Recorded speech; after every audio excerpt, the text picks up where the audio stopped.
फिलहाल चलते हैं माया मेम साहब के महल में। जी हाँ, मायावती जब मुख्यमंत्री थी तभी उनको लग गया था कि शायद वो मुख्यमंत्री ना रहें और जिस आवास में उनको जाना पड़े वो कैसा हो, और यही वजह है कि 200 करोड़ रुपए खर्च करके उन्होंने अपने रहने के लिए घर बनाया।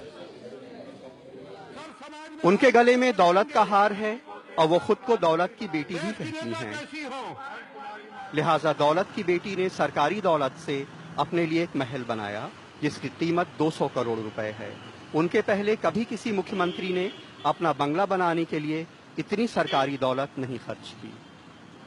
जो भी व्यय हुआ है और इसके लिए जो भी निर्माण एजेंसी रही हैं, चाहे वो राज संपत्ति विभाग रहा हो या राजकीय निर्माण निगम रहा हो या लोक निर्माण विभाग रहा हो,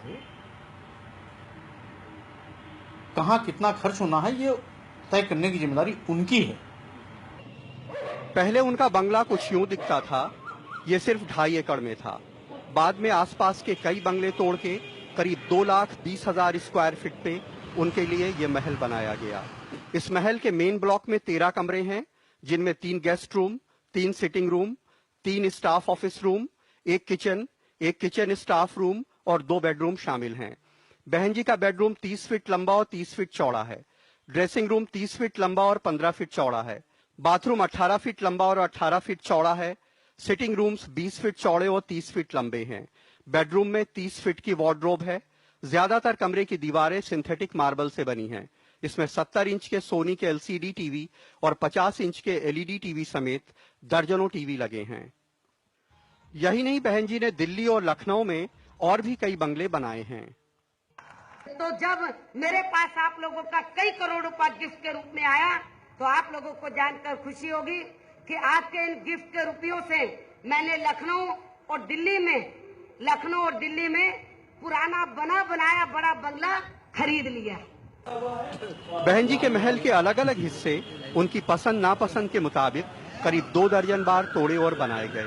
यही वजह है कि इसमें सन 2007 से 2012 तक लगातार काम होता रहा। उनके महल के 2 गेट 1-1 करोड़ के बताए जाते हैं। ऑटोमेटेड गेट लगे हैं। फ्लोर माउंटेड कैमरे के साथ कार स्कैनर और CCTV लगे हैं। महल के बेसमेंट में 20 कारों की पार्किंग, ड्राइवर के 2 AC room, 2 car service centre हैं। महल में एक स्विमिंग पूल है। हाथियों, बहन जी और काशीराम जी की मूर्तियां हैं और फव्वारे चलते हैं। लेकिन हरियाली ना के बराबर है। हर तरफ ग्रेनाइट का फर्श ही फर्श। लेकिन बहन जी के तमाम चाहने वालों के सीने ये सोच के फख्र से फूल जाते हैं कि जिस देश में दलितों के घर गांव के दक्षिण में बनाए जाते थे, उस कौम की एक महिला ने अपने लिए ऐसा महल बनाया है। बहन जी जिस बौद्ध धर्म में विश्वास रखती हैं, उसकी बुनियाद डालने वाले गौतम बुद्ध ने आधी रात को अपना महल और अपना साम्राज्य त्याग दिया था। और गीता में तो लिखा है कि तू साथ क्या लाया था, जो तेरे साथ जाएगा, जो आज तेरा है कल किसी और का था और कल किसी और का होगा। लखनऊ में कैमरामैन RC जोशी और रमेश वर्मा के साथ कमाल Khan, NDTV India. Do you have the NDTV Profit app? All the markets, all the news and your own homemade, ready-made portfolio available there for you. We will right now answer what you should sell, what you should buy when markets are down. Download at ndtvprofit.com/apps. Get the best app from the channel you trust.